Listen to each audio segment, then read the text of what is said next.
Hello guys, um, this is my video on the upgrade, the panic button upgrade video, okay, which I'm actually doing especially for old man flying, believe it or not. It's the second time I'm doing this upgrade. The first time was for my first control, this will be for my second.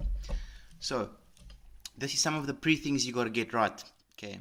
You gotta actually install a switch. This is where I've installed my switch, okay. This white thing, I just put there myself. But it's a normal switch, a press switch. It's exactly the same as one of those switches here, okay. And it's actually so cool. There could be buttons down the side here, 4 buttons. That's amazing shit.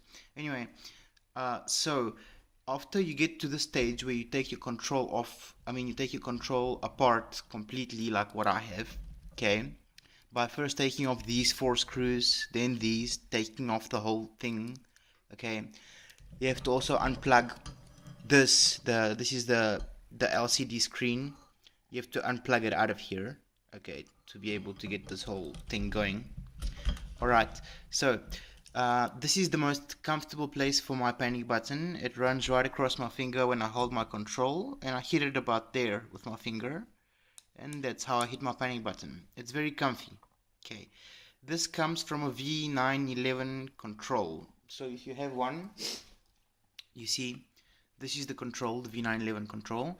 This was the rates button over here, okay. So I just took the rates button from there, it's actually this thing here, and I put it here.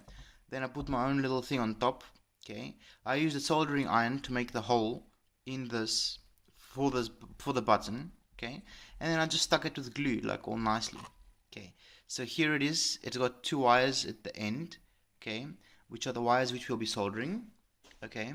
So after you place your button nicely, what you do is you take your soldering iron, okay, and this here,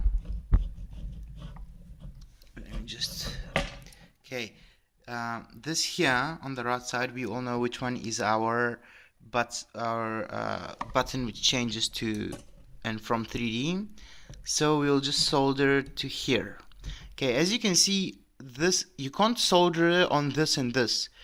This is one thing. So this side of the switch and this side of the switch is where you have to solder. You can solder on this wire, you can solder on any side you want, either on this or that, and this one also on the other. I'm just gonna pick a place down here, okay. So this is how I'm gonna do mine. Alright.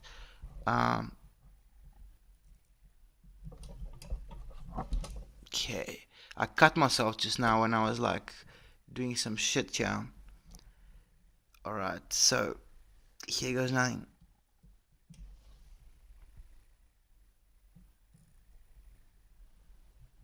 You have to make sure that they're soldered well, because if they're not soldered well, you could run into trouble.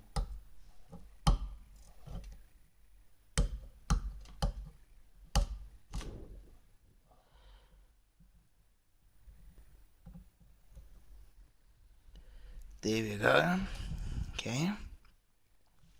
There's one. And now the second.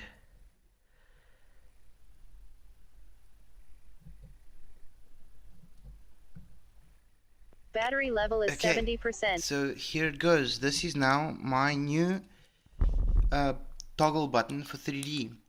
It's been soldered all nicely to the right places. Okay.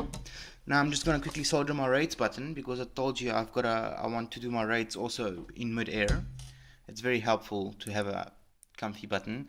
So this is it. This is for the rates. Alright. The rates button, if I'm not mistaken, is this one here. Okay, so let's see, where are we going to solder it? Okay, so for the rates, I'm gonna actually solder it there.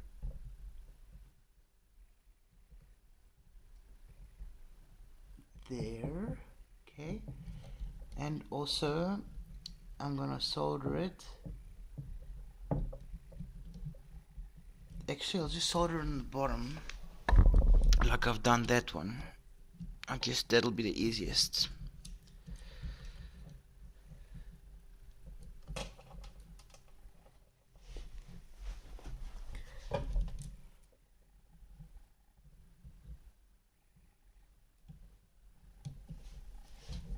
Okay, so there we go. I've got my rates button linked to my switch, which I will take out my control, and I've got my panic button also linked. All that's left to do now is just put the whole thing back together. Okay, so this is actually the challenging part now. Alright, so we take this. Make sure these hang out the right places, you know. Okay. Okay, so there we go. There we go. Okay, so we start putting this thing back together. So I'm gonna pause quickly, put them on, and then carry on.